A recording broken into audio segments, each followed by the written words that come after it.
The Galactic Empire had ruled for over 10,000 years, its dominion stretching across thousands of star systems.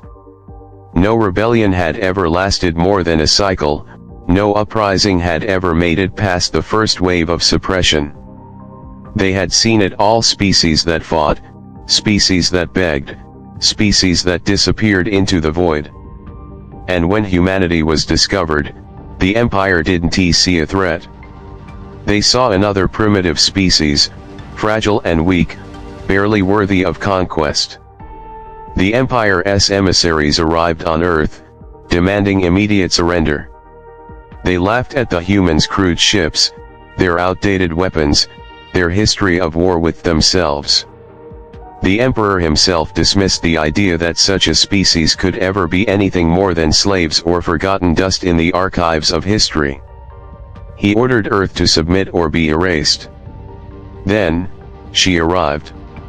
Her name was Commander Selene Vale, and she was unlike anything the Empire had ever faced. The other human leaders spoke of treaties, strategies, diplomacy. Selene didn't.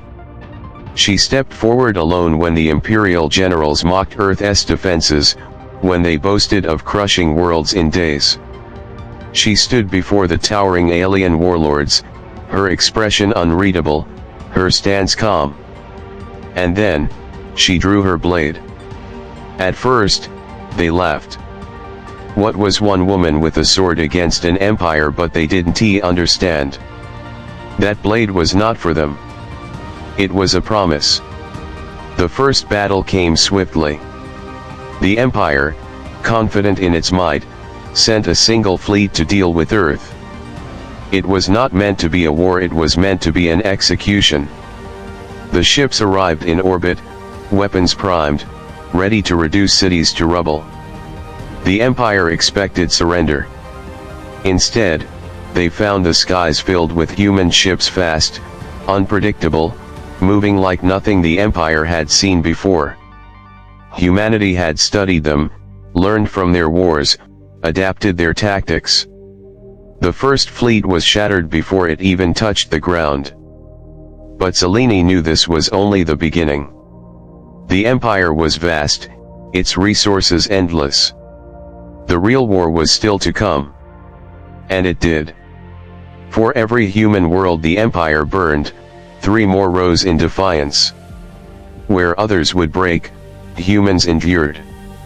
Where other species fell to fear, humans evolved.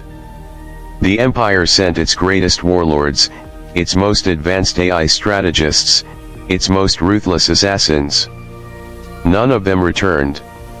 Selene Vale led the resistance, not from the safety of command ships, but on the battlefield itself. She stood where others fled, fought where others surrendered. She wielded not just a blade, but the will of an entire species that refused to kneel.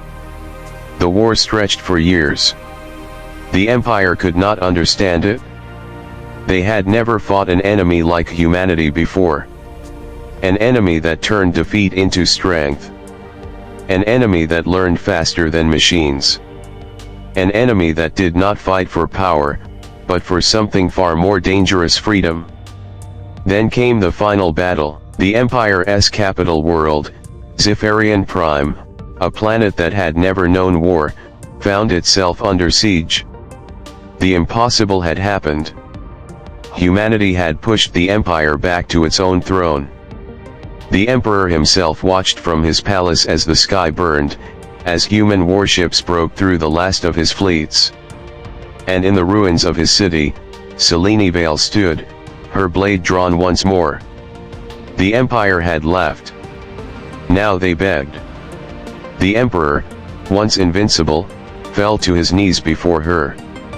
He offered wealth, power, entire galaxies in exchange for peace. But Selene had never fought for power. She had never fought for vengeance. She had fought to prove a truth that the Empire had refused to believe. No one rules forever. And with that, she turned and walked away, leaving the once mighty Empire to crumble under the weight of its own arrogance. Humanity had not just won a war. They had rewritten history.